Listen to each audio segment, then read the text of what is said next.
ওয়ালা ইয়াকতুলুনা আন-নাফসা আল্লাতী হারামাল্লাহু ইল্লা বিল হক। রহমানের বান্দারা অন্যায় ভাবে কাউরে মারে না, রহমানের বান্দারা হত্যা করে না, রহমানের বান্দারা কখনো খুনি হয় না, ঠিক কি না? ওয়ালা ইয়াকতুলুনা আন-নাফসা আল্লাতী হারামাল্লাহু ইল্লা বিল হক। খবরদার, রহমানের বান্দারা অন্যের রক্তে নিজের হাত রাঙায় না। Keep in your mind Malakar ভাইরা, অন্যের রক্তে নিজের হাত রাঙায় না। ওয়ালা ইয়াকতুলুনা আন-নাফস, আল্লাহ নাফস শব্দ ব্যবহার করেছেন। প্রাণ হত্যা করে না, মানুষকে মারে না রহমানের বান্দারা। কোন প্রাণ হত্যা করে না, মানুষকে মারে না, প্রাণ বিনাশ করে না। এর কারণ মানুষ সব বানাতে পারে, প্রাণ বানাতে পারে না। কথা বলেন। মানুষ কম্পিউটার বানাতে পারে, মানুষ রকেট বানাতে পারে, মানুষ প্লেন বানাতে পারে। মানুষ কি তার মতো আরেকটা মানুষ বানাতে পারে? তো যেটা আপনি পারেন না, এটারে আপনি শেষ করবেন কেন? যেটা আমি বানাতে পারি না, সেটা আমি কেড়ে নিতে পারি? এজন্য খবরদার, রহমানের বান্দারা খুনি হয় না, অন্যের রক্তে নিজের হাতকে রাঙায় না, এটা বড় মহাপাপ। রব্বুল আলামিন কালামুল্লাহ মাজিদে ইরশাদ করেন, মান কাতালা নাফসান বিগাইরি নাফসিন আও ফাসাদিন ফিল আরদি ফাকান্নামা কাতালান নাসা জামিআ ওয়া মান আহইয়াহা ফাকান্নামা আহইয়ান নাসা জামিআ। যে ব্যক্তি একজন মানুষকে হত্যা করলো, সেজন্য গোটা বিশ্বের সবাইকে হত্যা করলো।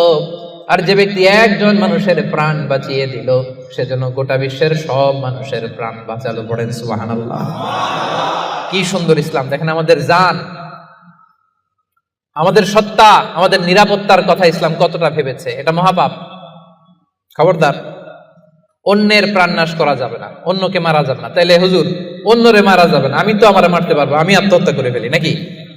হ্যাঁ, আপনি আপনার নিজেকেও শেষ করতে পারবেন না, কারণ রুহু আপনি বানাতে পারেন না, তাই রুহু কেড়ে নিতে পারেন না। মান কাতালা নাফসাহু বিশাইইন উযযিবা বিহি ইয়াউমাল কিয়ামা। অন্যকে হত্যা যেমনি পাপ, নিজ হত্যা মানে আত্মহত্যাও মহাপাপ। যে ব্যক্তি যে জিনিস দিয়ে নিজেকে হত্যা করবে, কিয়ামতের দিন ওইটা দিয়েই তার শাস্তি হবে। বিষ খেয়ে যে মারা যাবে, কিয়ামতের ময়দানে কঠিন বিষ শুধু সে খেতেই থাকবে। স্ট্যাবিং করে ছুরি ঢুকিয়ে যে মারা যাবে, ছুরি ঢুকাতেই থাকবে। গলায় ফাঁস লাগিয়ে যে মেয়েটা মারা গেল, ওর শাস্তি জাহান্নামে শুধু ফাঁস লাগাতেই থাকবে, লাগাতেই থাকবে। কিয়ামতের দিন আল্লাহ তাআলা সর্বপ্রথম বিচার করবেন এই রক্তের বিচার। সর্বপ্রথম বিচার হবে কাবিলের। আউয়ালু মান সান্নাল কাতলা ফিল আরদ। যে কাবিল, আদম আলাইহিস সালামের যে সন্তান কাবিল, এই পৃথিবীতে হত্যার প্রচলন চালু করেছিল। এই পৃথিবীর প্রথম হত্যাকারী খুনিকে বলেন তো? কারে মারছিল? এজন্য এই পৃথিবীতে যত হত্যাকাণ্ড, ওই হত্যার একটা পার্সেন্টেজ গুনাহ ওর আমলনামায় আছে না নাই? কিয়ামতের দিন আল্লাহ দুইটা বিচার দিয়ে শুরু করবেন। হাক্কুল্লাহ, আল্লাহর হকের প্রথম বিচার হলো নামাজ।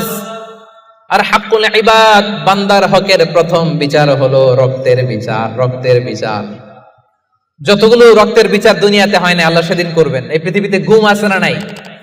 বাংলাদেশের নিউজে শোনেন না, গুম করে ফেলছে, খুন করে ফেলছে, বস্তাবন্দি করে ফেলে দিয়ে আসছে। আহা, দুনিয়ার কেউ দেখে নাই, কোনো প্রমাণও নাই। সেদিন লক্ষ কোটি মানুষের সামনে সেই রক্তের বিচার করবে কে? Be a part of our vision. Do listen and share the khair.